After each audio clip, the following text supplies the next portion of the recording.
sir, no? So kagahapon nag-coordinate sa atong station commander sa station 4. So adto na tayo result, sir, na na-receive nga with regards sa katong sa blood stain, no?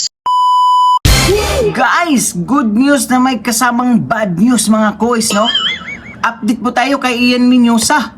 Lumabas na po ang resulta ng laboratory ng dugong nakita doon sa bahay ni Ian Minyosa o blood stain mga kois, mga gayas. Ngayong araw po, may lumabas na pong resulta. This video is kredito Alexander Librado mga kois, mga guys, no, ng Brigada Butuan City. So without further ado, let's begin agad.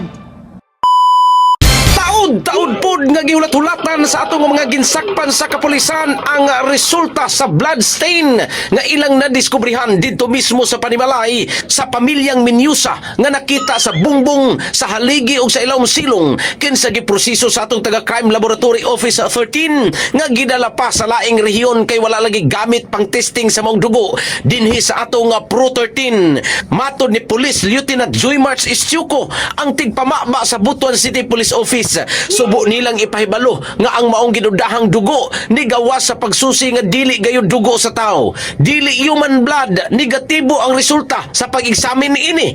Apan matod sa opisyal, wala kini nagpasabot nga muundang na ang atong kapulisan sa pagpangalap pa og dugang mga ebidensya aron makuha o makabot gyud sa bata ang hustisya. Ang blood stain usa lamang sa ilang nga mga lakang pamasin og makakuha sila lead. Apan kay negatibo man, okay lang, napay daghang anggulo nga gipanubayan ang atong mga kapulisan. Yes, sir, no? So kagahapon nag-coordinate sa atong station commander sa station 4. So adto na tayo result, sir, na na-receive nga with regards sa katong sa blood stain, no? So dili siya gikan sa tao nga blood stain. So katong blood stain, ma'am, so unsa man to tinuod dito nga fluorox ra gid siya? Basta naka-state dito sa result, sir, is negative siya for human blood. So dili gito dugo sa tao. Dili siya dugo sa tao. Yes, sir. So wala na ta atong investigation. So naapay daghang mga anggulo karon nga gitan-aw paghapon atong PNP. Oo. Yes, sir. So aduna naman sila kanang persons of interest, no, nga nakita ang atong mga during sa mga interview nga ilang gihimo pag-investigar. So kanto na lang ato pangitahan og dito og insaktong ebidensya para mapamatud-an nato ang ilahang kung sila bagyod ang naghimo. So ayun nga, no, so malinaw na yung dugo na nakita doon sa bahay ni Ian Minyosa o kay Aling Wilma Minyosa ay hindi po yun daw dugo ng tao. Good news dahil safe po yung mga magulang dito, kasi pag nagpositibo yon sigurado kulong na agad. Ang bad news, matatagalan pa talaga yung hustisya ni Ian Minyosa nito mga kois, mga gayas, no. So sabi nga ng kapulisyan, kung sa hindi pa po nakaintindi ng Bisaya, ay marami pa po daw anggulo na tinitignan dahil may tatlo na po, tatlo or apat na mga personal interest sa pagkapaslang ni Ian Minyosa, no. So yun yung bad news dahil talagang matatagalan pa yung pag-iimbestiga nito mga kois, mga guys, no. Medyo matatagalan pa talaga kung sino talagang managot at makulong nito mga kois, no. So doon lang po sila makapuko siguro, pupukusan nila yung mga person of interest kung sino sa kanila. Well, kasama naman talaga yung mga magulang sa person of interest, tapos yung dalawa di umanong mga kalitan po sa lupa na nakita di umano nung araw na iyon na dumaan pa doon sa kanilang bahay. So yun, doon na po makatuto, nakakatuto yung mga kapulisyan natin mga kois. Malamang sa malamang, isa o dalawa sa apat na iyon ay makukulong mga kois, mga gayas. Pero mas maganda talaga na may testigos, no? Tapos may aamin. Yun ang pinaka-the best talaga para talaga yung kaluluwa ni Ian Minyosa ay mapanatag na rin. Hindi na siya kumbaga kung yung mga horror movies ba, hindi na siya manatili dito sa lupa, but course babalik na siya sa taas sa Panginoon, no. Pero sa pag ganun talaga mga kois, no, ay talagang hindi po mapanatag yung kaluluwa, hanggat hindi pa po nakamit niya ang hustisya, hanggat wala pa pong nakukulong talaga. Well, talagang mahirapan po tayo nito dahil pag nagpositibo po naman yung blood stain o patak ng dugo na nakita doon sa bahay ni Aling Wilma Mendoza, automatiko naman po matik po yung talaga na makukulong po yung mga magulang po. Pero wala eh. Siguro dugo lang yun ng manok at saka floor wax talaga yun, no? Pero kasi kampante tayo sa sinasabi ng kapulisyan noon na alam din nila kung ano yung floor wax at alam din nila kung ano yung dugo ng tao. Pero sad to say na talagang nagnegatibo po sa laboratory test yung dugo.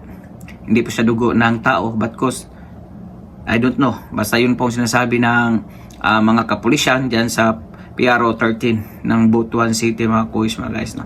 So, lagi lang po natin yung idalangin at i-update po talaga natin palagi ito, mga kuys, mga guys, no? For ano naman po, yung mapanatag yung mga nakikiramay, nagmamahal ni Ian Mendoza, yung mga nagsusuporta kay Ian Mendoza na sana ay makamit na po, talagang hanggat mayroon po tayong makukuha ng mga information, yung mga legit na information yan, hindi yung mga false, yung mga misleading content, delikado po yun. Talagang doon po tayo sa litimo, gaya ng mga radio reporter dyan sa City Butuan, talagang mabilis po maasahan, especially dyan po si Alexander Librado, mga kuys ng Brigada Butuan City. Ayan po. So talagang, well, antayan po natin talagang, yan, may kasabihan nga po nga wala po talagang usok na hindi pwedeng lalabas. Lalabas talaga yung buong katotohanan. At kung hindi naman lalabas yung buong katotohanan nito, walang ay baka may makonsensya po talaga. Baka may makonsensya. Hindi pa rin tayo nawawala ng pag-asa na mayroon pong magsasabi ng buong katotohanan dahil nakukonsensya na siya. Hindi na siya nabalabag na sa kanyang sarili, hindi na siya makatulog.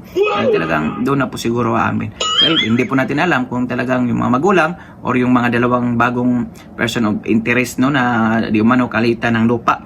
So ilang buwan pa siguro ito, mga kuys, mga guys, no? Pero pinapangako naman ng commander dyan sa Station 4, Ampayon, ng police, pinapangako po naman na niya na hindi na po abot yung kasong ito sa next year. Asahan po talaga natin na this year matatapos na po ito para naman po mapanatag na po yung taong bayan, yung kaluluwa ni Ian Mendoza. So pag-i-komento po ninyong mga opinion o reaction sa comment section ng ating video. So for now, I'm Gan. God bless all, peace. Bye-bye. Ingat po kayo lahat. Yo! Dudoy 2.0. Sa vlog na to, wag kang bibitaw, bro. Yeah, let's go. Hey, yo.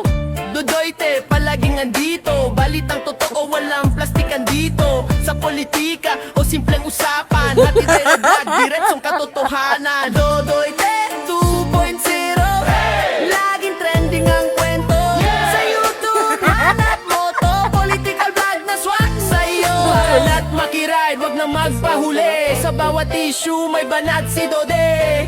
Wala na, seryoso pa. Dudoy 2.0, siguradong panalo ka. Dudoy 2.0. Laging trending ang kwento. From Luzon, Visayas to Mindanao. Dudoy ang vlog panalo. Dudoy 2.0. Laging trending ang kwento. Away ko yun. From Luzon, Away. Visayas to Mindanao. Dudoy ang vlog panalo. Dudoy 2.0. Kulit ko vlogger, raw and true, bro. Subscribe ka na. Let's go.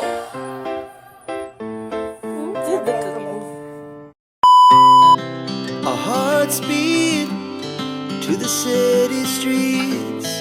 We began to feel the fire. We rise like